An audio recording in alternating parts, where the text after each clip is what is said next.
Sampun niki? Sampun apa dereng?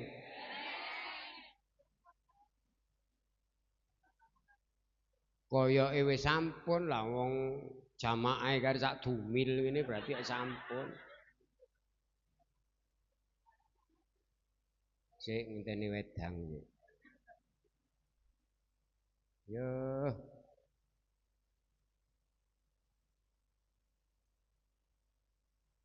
Hati-hati, hati-hati kacak-kacik. Hati guling.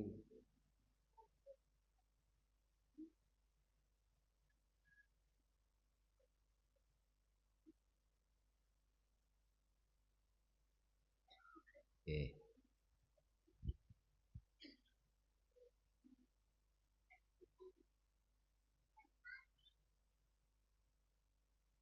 Nggih.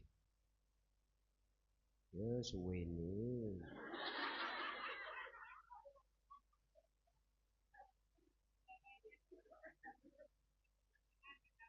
Yeh, mejane sakmene ambane wedange mek 3.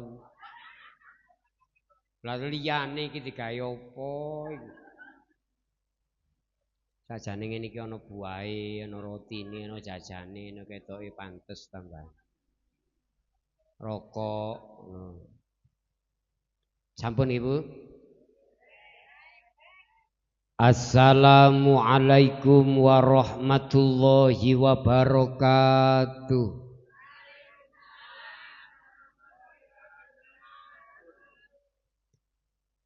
Hamdan lillah wa musalliyan ala rasulillah wa alihi wa ashabihi wa mawalah la nabiyya ba'dah la haula wa la quwata illa billah amma ba'dah. Hadratul kiram dumateng para alim ulama, para kiai sesepuh lan pinisepuh, jajaran pengurus takmir Masjid At-Taqwa ingkang dipun pandegani dening Ketua Takmir Abah Haji sapa niku?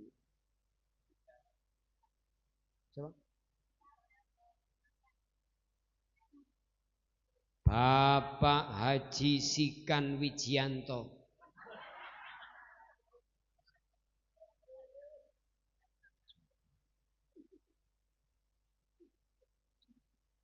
Oh sikat gigi.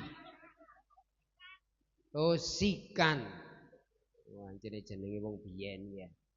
Syukur nemplek ngoten tok nggih. Bapak Kepala Desa Ndawuan. Bapak Saipul. Sapa jenenge? Saipul tok. Saiful Arifin. Kepala Dusun Abah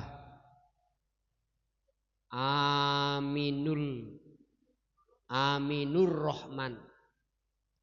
Ketua Fatayat Duren Kidul Bu Sriwati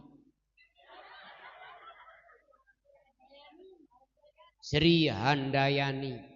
Ketua Muslimat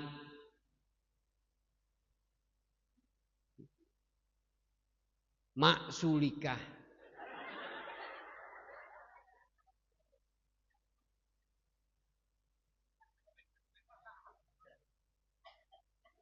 Saking ketok ijek. Gedang-gedang barang goreng kabeh.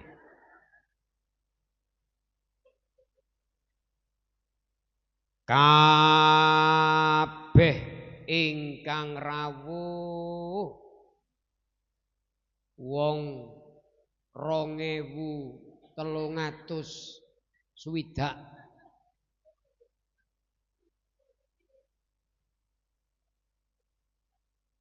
Muga-muga sing rawuh ambek Gusti Allah dipun paringi seger waras,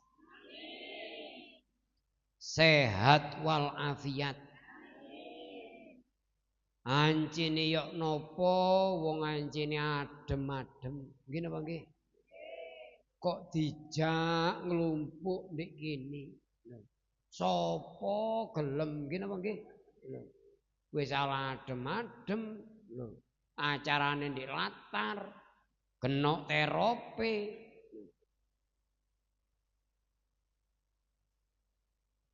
Direwangi senden-senden. Ana sing sembojong, ana sing sendheku, ana sing sila, ana sing sikile ditumpangi slendang.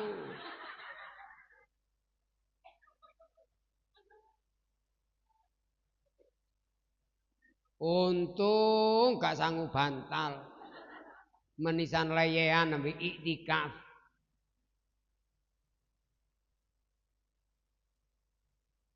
Ancene pengajian zaman akhir ngeten iki ancene abot. Nggih napa nggih? Wong golek ilmu niku abot padahal wajib banget utawa banget wajibe. Lek sembayang mek wajib ngono tok fardun lillahi taala. Fardhul lillahi taala. Niki lek sembayang. Tapi lek golek ilmu faridotun gak padha. Kalimahe gak padha. Niki maknane banget wajibe. Lho. Lek sembayang mek wajib ngono tok. Tapi lek golek ilmu banget wajibe. Lho. Nggih saking gedene ganjarane sampai aras-arasen nyang. Nggih napa nggih? Namun delok ta lagi lho lanange selikur. Wedoke 43. Wis selikur ambek 43 ku pira? Tuas meber kloso sakmene ambane. Ya Allah. Kok becik tapi lek acara berot kok sibuk nggih ya. Lek acara bantengan kok siuyel-uyelan. Padahal ya kena jajane. Jajane tuku dhewe. Lah iki lek bapakne melok budal, makne budal, anake budal, mantune ya melok budal, putune ana sing dituntun, ana sing digendong, disungli. Iki wis ketok wong 7 dhewe. Wong 7 kare tuku bakso kabeh wis pira. Lho. Halo. Lek teko rego 10.000-an lho. Njaluk pentol beranak. Iku wis pira wisan jumlahe. Nggih napa nggih? Marang sing putune njaluk gambar, njaluk nglukis lho. Putu situkne njaluk plembungan lho. Manu bapakne sik tuku rokok lho. Padahal ndek kene rokok disiapi. Lho, nduk.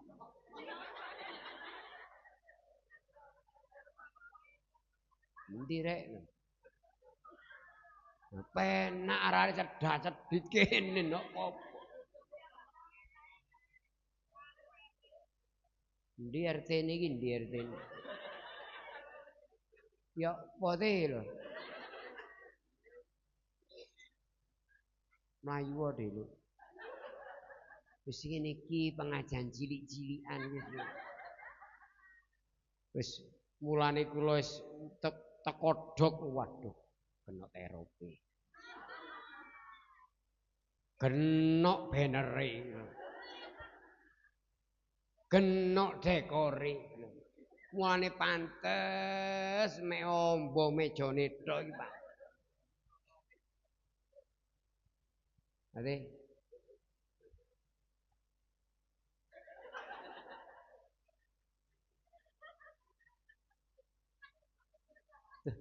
Nemen dek kene iki nemen.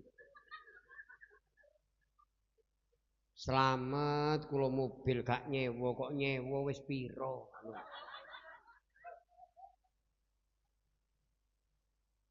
Apa meneh nggawa supir lho wis pira mbayari supire. Mulan tak gengirit niku nggawa motor dhewe tak jejek-jejek dhewe.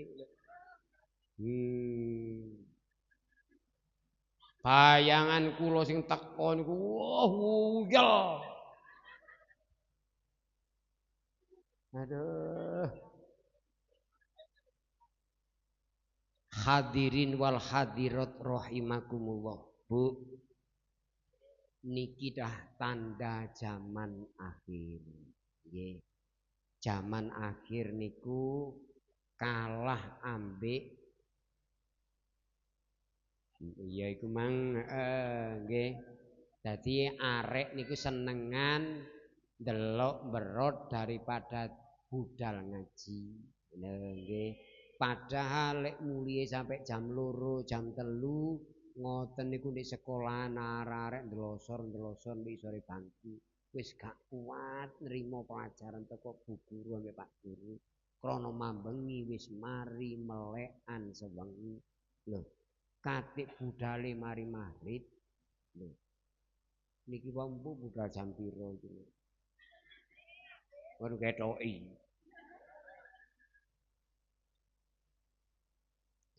Lah, kari teges-tegese wong tuwa loro. Makanya anak niku dipun lahiraken dalam keadaan suci. Al waladu yuladu alal fitrah. Anak niku dilahirkan dalam keadaan suci bersih. Cara druang putih mulus. Fa inna ma abawahu yuhawidanihi wa yumajisanihi wa yunasironihi. Kedua orang tuanya lah sing bakale ngekei gambar kertas. Halo Bu. Bu. Bapak ibu sing bakale nulisi kertas kosong niku adalah bapak ibu. Ing rehne bapak ibu nulisi dhewe gak iso wong anjene repot nang Tegal.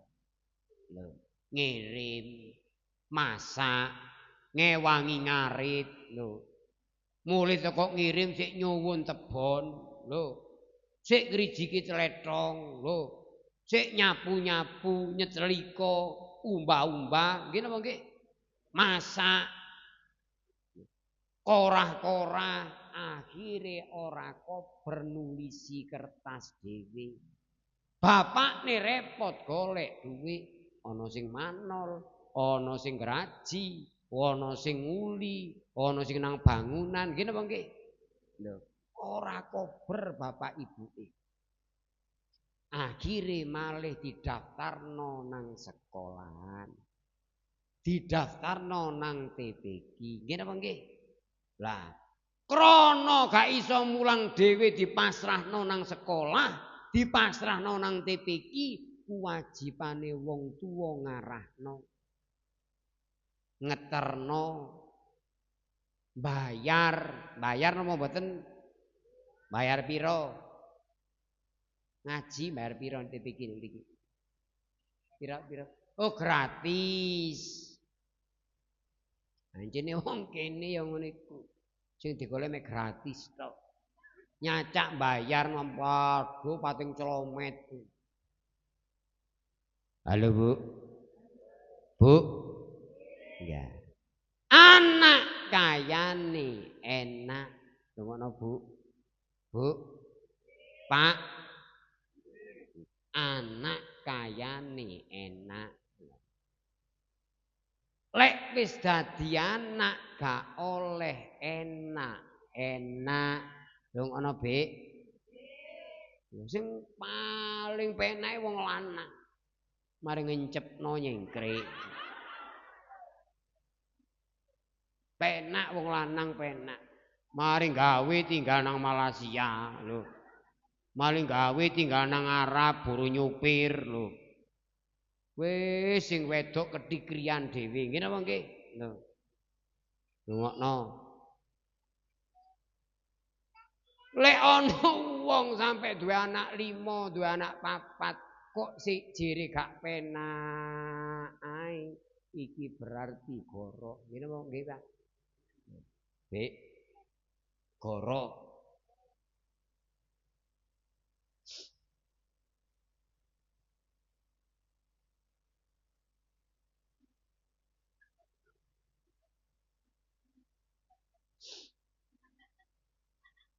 Aku sampai anak telu Kang, gak tahu ngrasakno enak babar.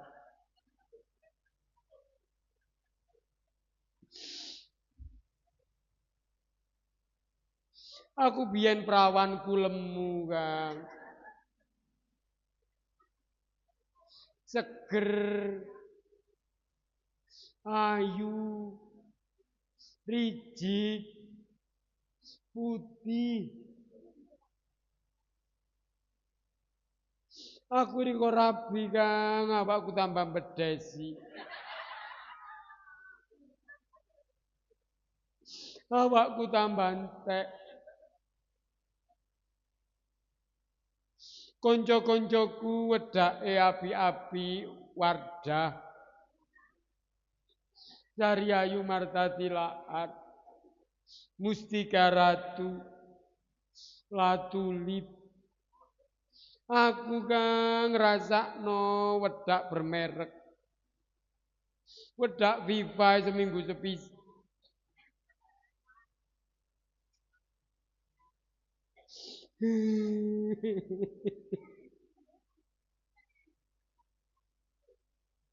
Wis talah Dik.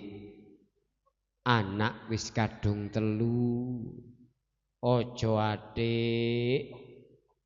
Undat-undat sing ora-ora. Wong anjene ya apa awake dhewe rumah tangga. Ekonomi dunia iki rasane kaya berputar. Kadang ana dhuwur, kadang ana isor. Mo Kang, aku kepingin ana dhuwur.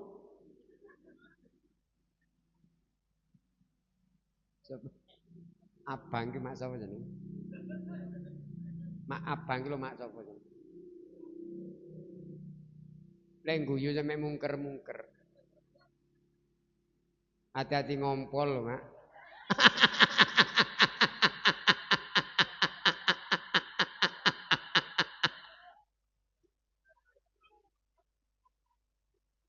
Halo.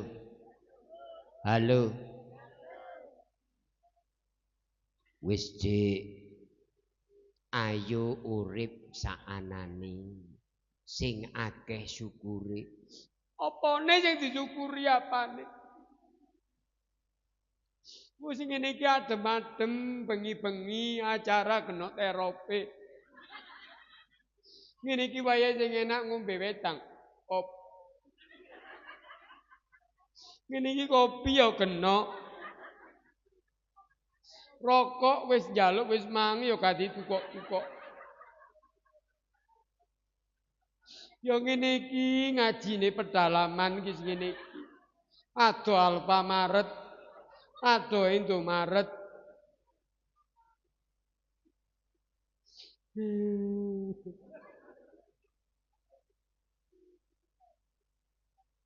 Wis dalah Dik, aja nangis ae. Iku lho wedange diombe. Ngene lho, Kang.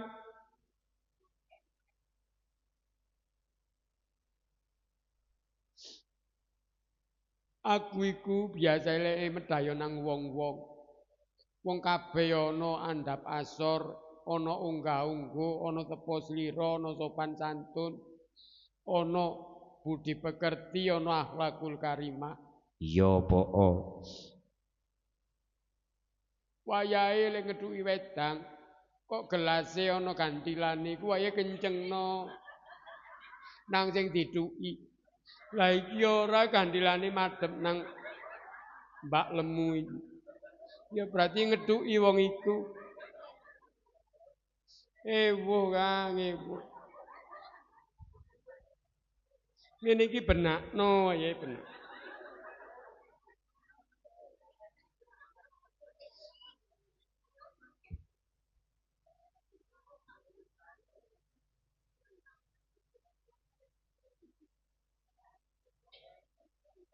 Hewuh ta hewuh lho. Enakno te. Nggih. Lah, nggih. Lek ngene sik penak ajian. Loh, iki pelajaran lho, Bu. Nggih, pelajaran ben sak wayah-wayah jenengan kedayuhan besan. Lho, utawa bakale besan. Kok gelase jenengan ana gantilane tukno, kencengno nang sing duduki. Lho. Dadi iki ngaji sak prakteke. Rungokno, Bik. Bik. Lho ganti kenekno, ganti kandhani pancet ae iki. Ya Allah. Muga-muga guyune panjenengan dudono lek jenengan seger waras. Sehat walafiat nggih. Urip gak usah digawe sumpek. Pak, rungokno, Pak. Gak usah digawe sumpek, nggih. Gak usah digawe galau. Rungokno, Bik. Loh, urip niki ora lepas teko ujian dan cobaan. Rungokno. Kadang-kadang awake dhewe diuji karo penyakit. Lho. Lah sapa sing dikai penyakit? Iki berarti Gusti Allah sayang nang jenengan dijukuk dosane. Lho, nggih. Halo, Bu. Nah, semakin sabar, semakin tabah berarti dosane jenengan semakin akeh Gusti Allah ngelongi. Lah ora, kadang-kadang wong dikek ujian lara. Oh, niku sambate ngaru-ngoro. Enten apa mboten? Lara untu. Waduh, aduh, aduh. Kok kebangetan.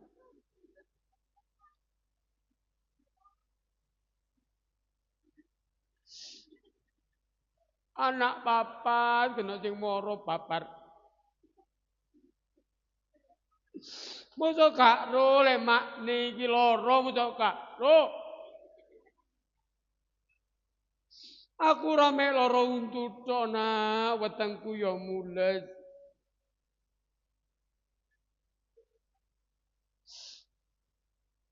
Lara untu iku ngombe wedang jahe tambah lara.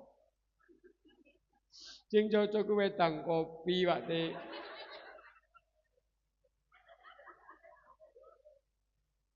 Iki RT capopo iki. Ora obah, ora untek. Wis rokoke sapa-sapa kuwi wae Jiliya iku. Mene genti ya RT ngene iki genti. Sing sambutan wae sapa sing sambutan Mang? Pak RT iki. Endi Pak Wo pundi Pak Wo? Pak Wo lho age. Lah RT ini gak duwe pantes wong RT. Lek Pak Wo ya kudu.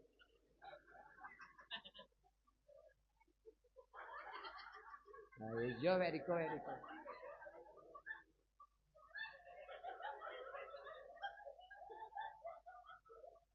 Nggih, lah. Ya kari papat.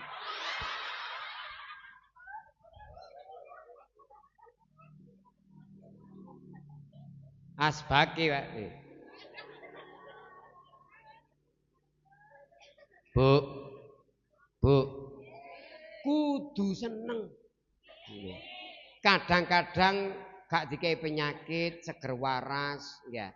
Tapi ana ujian liya anak. Enten apa mboten?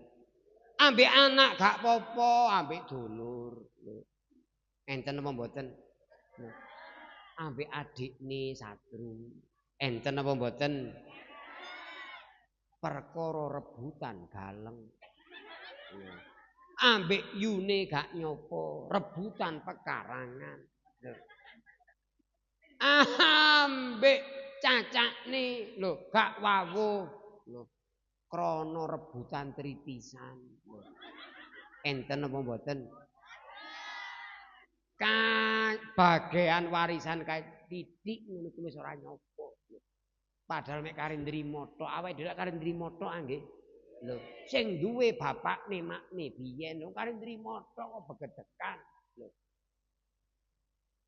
Kadang-kadang anak mbek anak gak popo penak wis dum-duman masan gak padha ora apa-apa wis ambek dulur dhewe. Tapi kadang-kadang mantune sing oyak-oyak lho.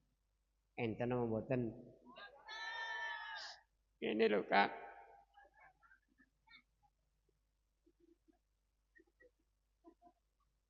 Aku sajane gak kerasan Kang, nek kene kepengin mulih. Pokoknya aku mulih.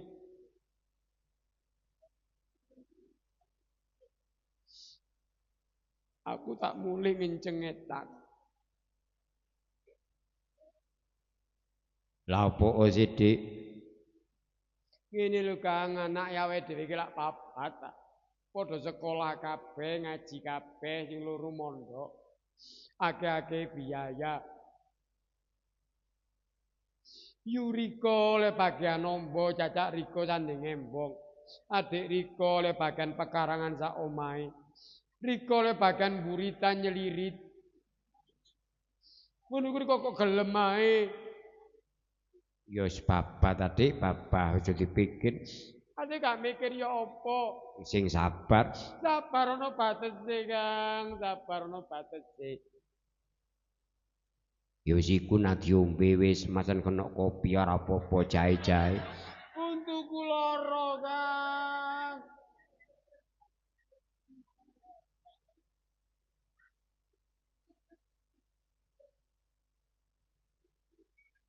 Gak lara.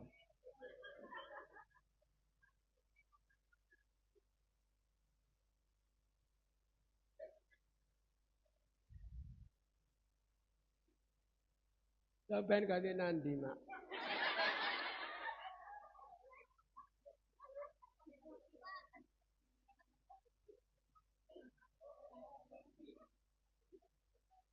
Pak RT mang nandi, Pak RT. Apa saking panase kupinge nyingkre?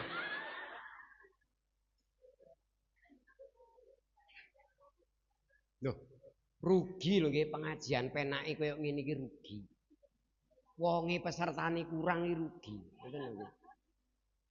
Rugi.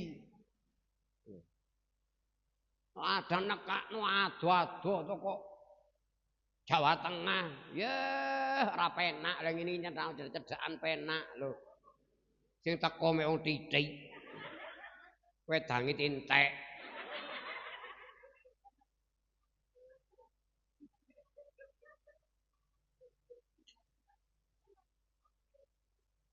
Bu. Sik semangat nggih. Loh, iki sik mukadimah tok lho nggih, dereng ngaji lho jian. Mukadimah tok iki sik sakmene lho. Burung ngaji, golek ngaji tambah 2 jam. Mulane gak dicepaki uga rampe wis.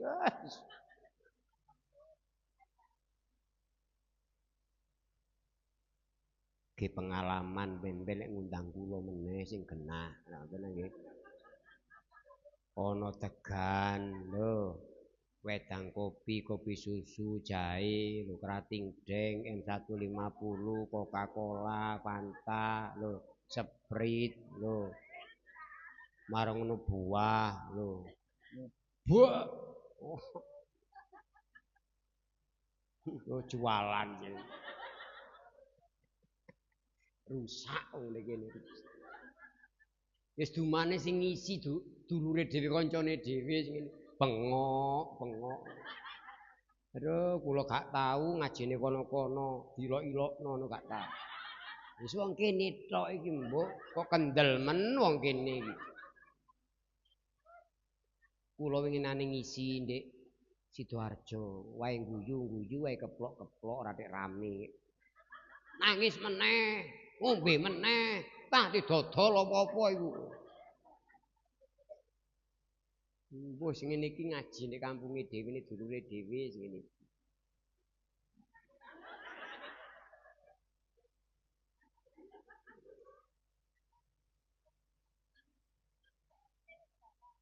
Alhamdulillahirabbil alamin.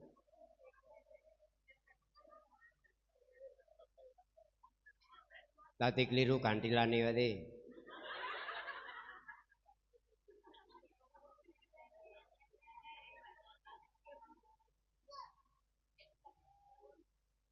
Alhamdulillah.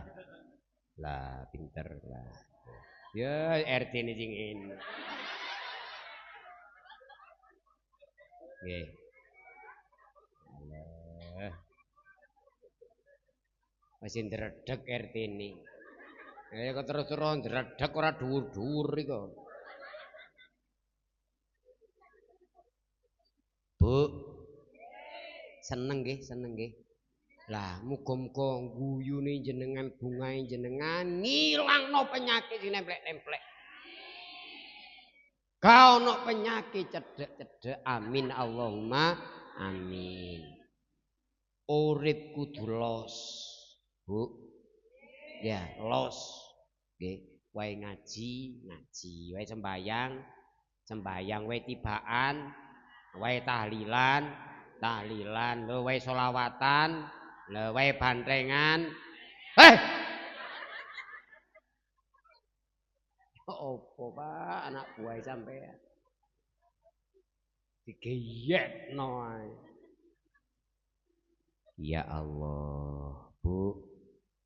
Los, nggih los. Wis gak usah rumah tangga tiru-tiru koyok kancane. Ojo nuruti gaya hidup. Kadang ono gak duwe apa-apa, sing lanang ya nguli, lho, arean, lho. Ngono ku sing wedok, waduh kiter apa tiru-tiru koyo kanca-kancane. Ate ngeterno mantene, waduh, dadak golek silan jilbab. Cek cocok ambek busanane. Ngono ku sik sangutas barang gol silian nang kanca-kancane. Giopo tas ku lho giopo. Mulane kadang-kadang wong ngeterno manten bowo budal nggawa tas tipis, mulih tas dadi kandel.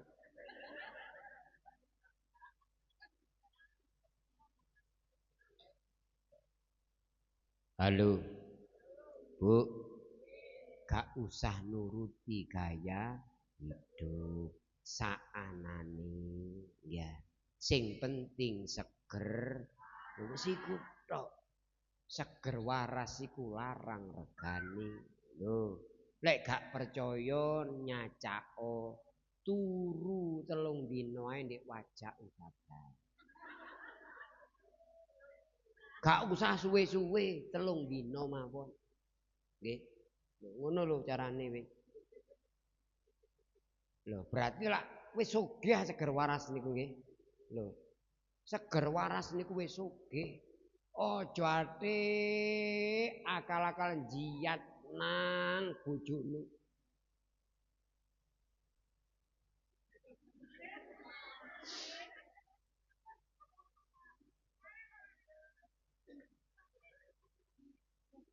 Apa Dik kok nangis maneh?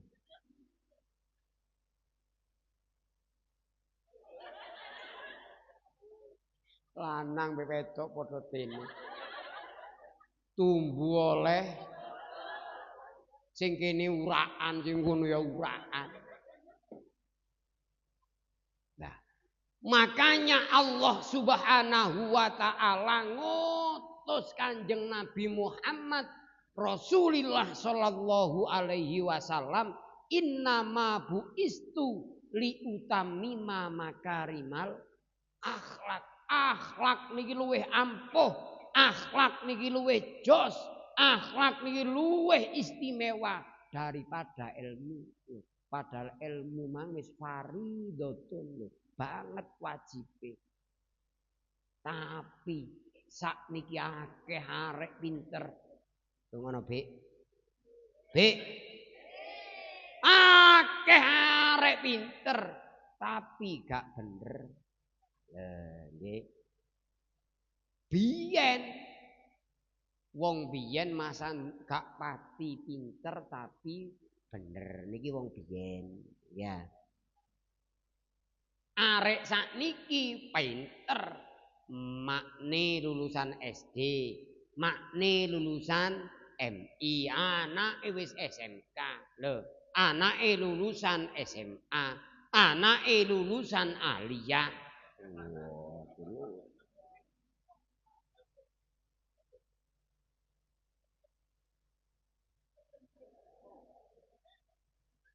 Halo.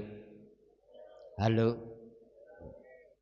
Tapi pinter lulusan SMA, aliyah, SMK. Nang wong tuwa ngilok-ngilokno mendelik-mendeliki enten apa mboten? Nang wong tuwa wani, nang bapakne wani lho. Njaluk HP lek gak dituruti, waduh gebrok-gebrok lawang lho. Minggat barang enten apa mboten? Aku pokoknya njaluk HP. Aku tukono HP. Nak, HP opo? HP ku larang, Nak. Mau pokoknya HP. Aku minggat ya gak ditukono minggat. Arek. Nggih napa nggih? Nak, bapakmu sik durung panen. Lah wong nandur tomat ya panen blondotan. Wong anjene regane murah lho. Lek larang tomat panene, tapi lek murah blon lho. Mau pokoknya HP.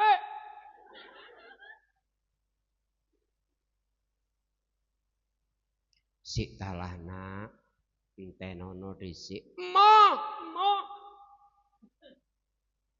HP opo sih nak? HP opo? Pokoknya HP Reno 4. Nak, lah wong Reno situk gak kuat tuku kok Reno 4. Lah iku wis pira regane? Reno apa Reno? Tulisane Reno ngono. Makne kok gak ngerti disangka 4 lho. Halo Bu. Iki lho anak.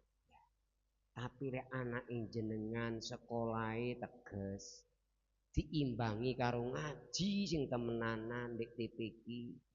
Mari TPQ dilebokno ndek diniyah. Mari diniyah anake sampean dipondhokno lho jempol Pak. Lek di sekolahno tok oleh ilmu umum tok. Mek pinter tok gak bener lho mbok dikeki donya pira entek. Nggih napa nggih?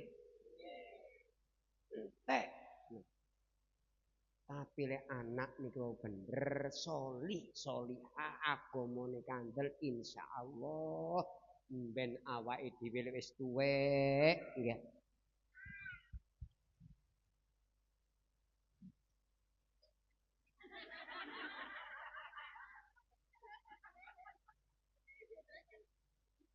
Wancene wong tuwek dengkule wis ora kuat. Akhire kudu dikeki tonjok sing jenenge Ate nandi, Mbok? Kate nang omahe Makus ngono. Lah lapor karo ono. Lah iya, wis suwe aku ora tau kepethuk Us iku beneh. Aku ben rono digorengno iwak klothok.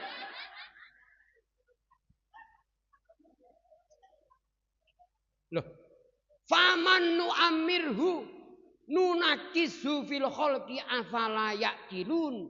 Manusia semakin ditambahi umure ambek Gusti Allah dibalekno meneh kaya arek cilik. Halo Bu. Bu. Halo. Halo. Arek cilik sandalan gak iso. Nglebokno nek jempolane ngeten iki lho ora iso. Wong arek cilik nggih nggih. Lho, ben awake wis tuwek ora iso. Dadak dicantolno anake, dicantolno putune. Nggih napa nggih? Lho. Arek cilik mangan dhewe gak iso. Didulang. Engko lek mangan dhewe marit iso kutah barang. Nggih napa nggih? Lho, ben awake dhewe wis tuwek didulang putune didulang anake. Lho, arek cilik ngombe dhewe ngene gak kuat.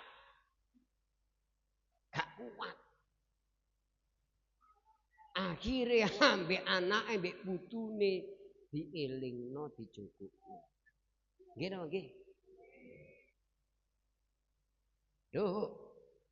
Abot lho. Angel te.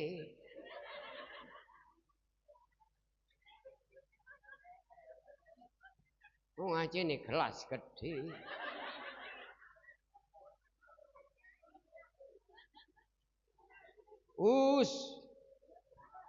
Ora iso ngeling dhewe ora iso. Kon mang nandi ae tak goleki ora teko-teko. Nang warung gak mulih-mulih. Age elingno.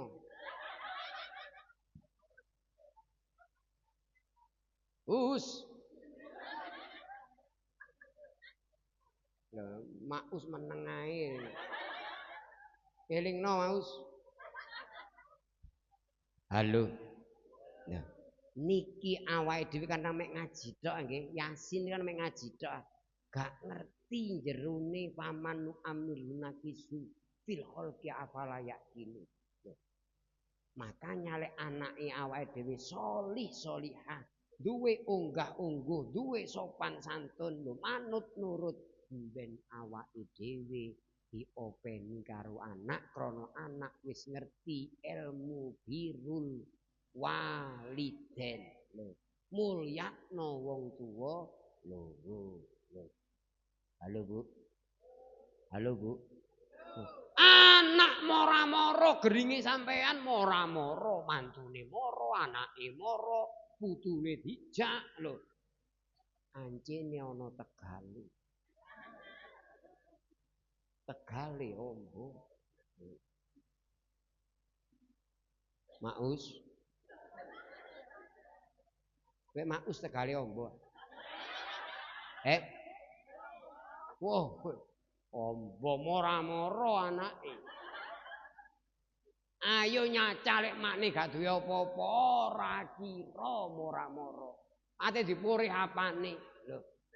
Wis omahe cilik, gedhek, pekarangane wek wong pisan lho. Bocor kabeh. Ayo sapa anake sing teko ayo.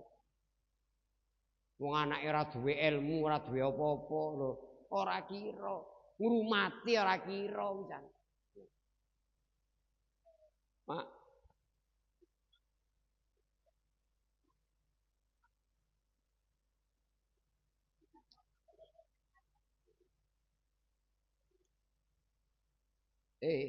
iki ora iso ngeling.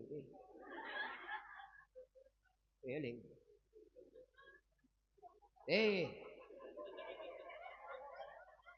Kono aja arep-arep warisan tok ae mora-mora. Bapakmu wis gering nemen.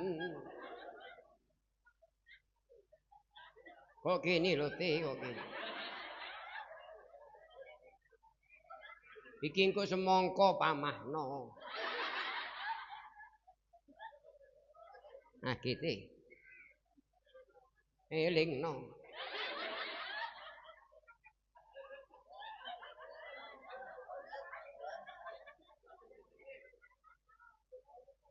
Wis sakmono ae.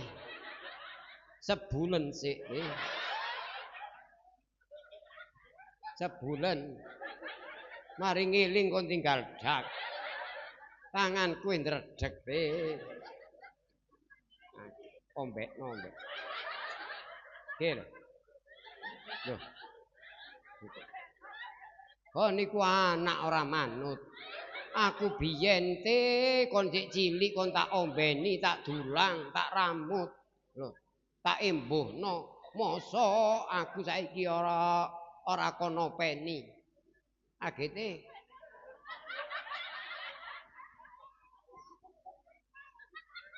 Lho te kutah.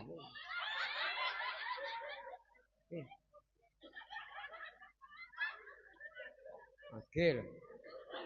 Loh, ora iso lho. Loh. Sage. Page lho. Ora iso lho, ora iso lho. Lha tuwas marat-marit taplak iki lho. Nggih. Nggih. Ya. Tangan loro.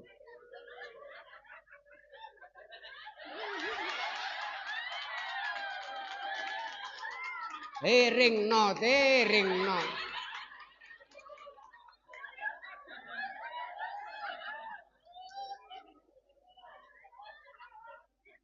Suwun. Muga-muga uripmu sepenak. Tentrem ayem. Anak putumu solih-solihah ya te. Suwun kon wis ngopeni aku, wis ngurmati aku. Aku kepingin ngombe iki te utakno.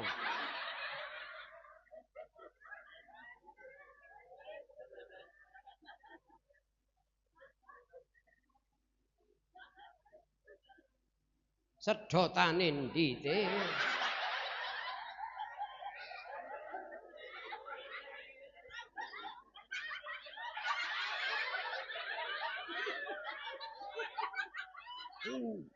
Endi te endi?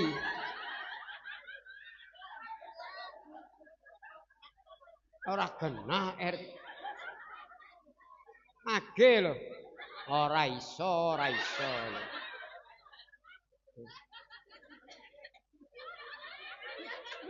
Kaya wong ngocor.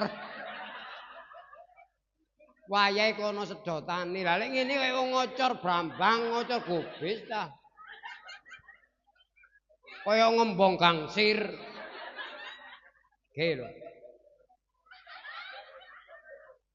Oh, anjene anak ora genah. Halo, Bu.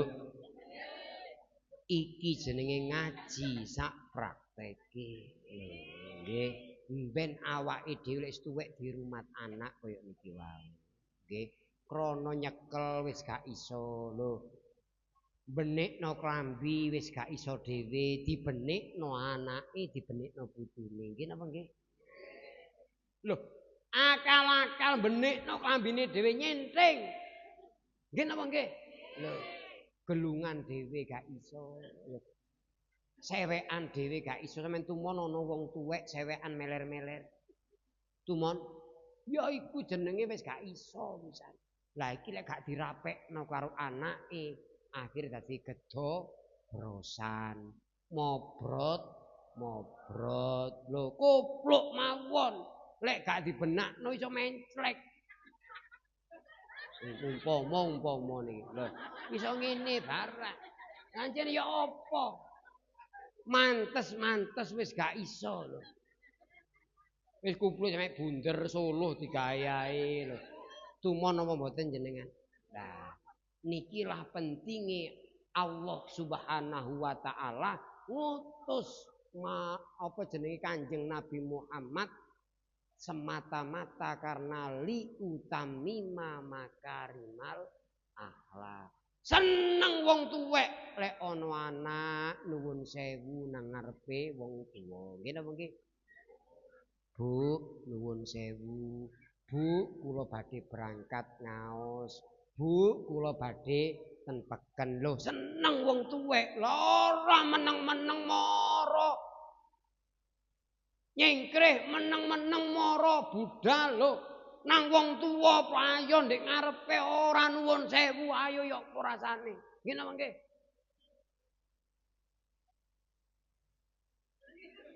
Ora sida.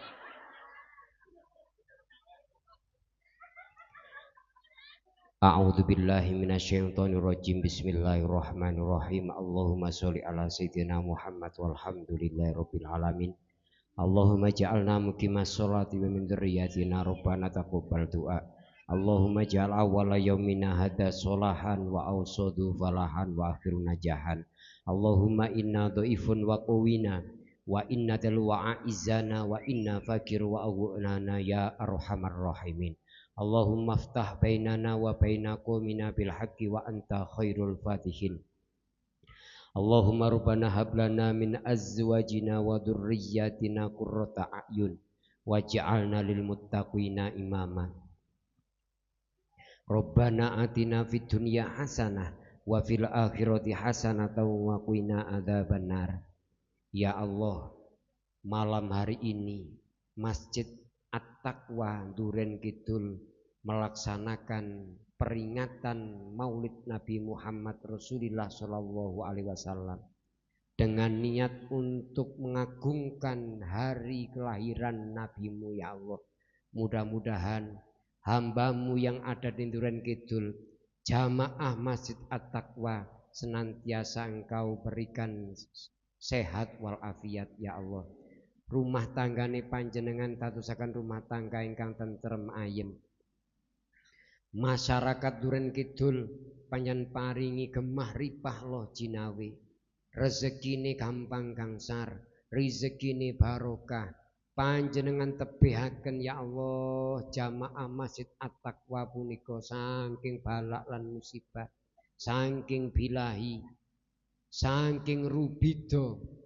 Mugi-mugi ya Allah sedaya ingkang hadir menawi gadhahi utang enggal-enggal panjenengan paring rezeki supados nutup utang-utangi ya Allah. Anak-anake panjenengan terusaken anak-anak ingkang manut nurut solih lan solihah, amin Allahumma amin. Rabbana dzalamna anfusana wa illam taghfir lana wa tarhamna lanakunanna minal khosirin walhamdulillahi rabbil alamin. Jenengan gadah tiang sepah, jenengan gadah guru, monggo gurune tiang sepah dipun jalukaken sepuro nang Gusti Allah.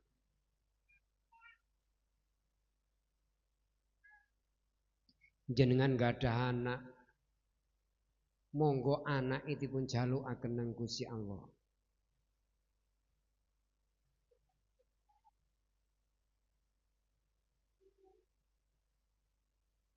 Jenengan bayangaken wajahe anak-anak jenengan jalukaken nang Gusti Allah.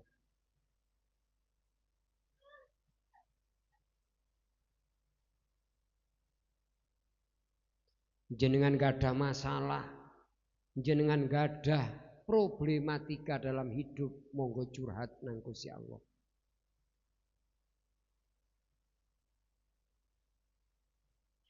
Jenengan duwe keinginan, jenengan duwe cita-cita sing durung dikabulno, monggo nadong njaluk nang Gusti Allah.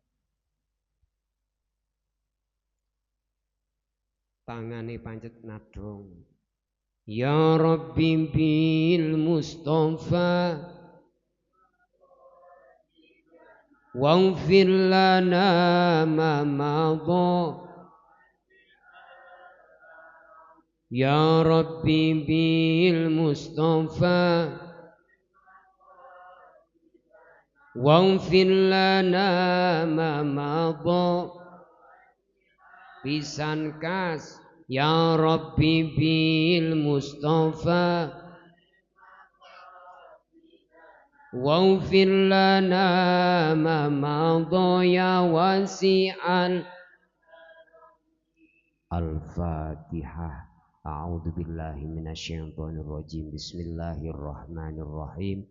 Alhamdulillahirabbil alamin arrahmanir rahim maliki yaumiddin.